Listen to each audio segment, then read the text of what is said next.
నీకోసం ఎవరు బాధపడరు. వెళ్ళిపో. ఓయ్, నిజంగానే వెళ్ళిపోమన్నావా? అవును, ఏది ఒకసారి నన్ను చూసి చెప్పు. వెళ్ళిపో. వెళ్ళిపో. నిజంగా వెళ్ళిపో. ముంతాజ్, దీనికి నువ్వే సాక్షి. నా ముందున్న అమ్మాయి నిజంగా నన్ను ప్రేమిస్తున్నట్లయితే నేను 3 లెక్క పెట్టే లోపు పరిగెత్తుకొచ్చి నన్ను కౌగిలించుకోవాలి. 1 2 2.5 2.5 ఒకటోసారి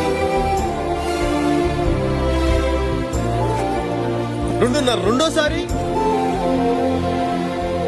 2.5 మూడోసారి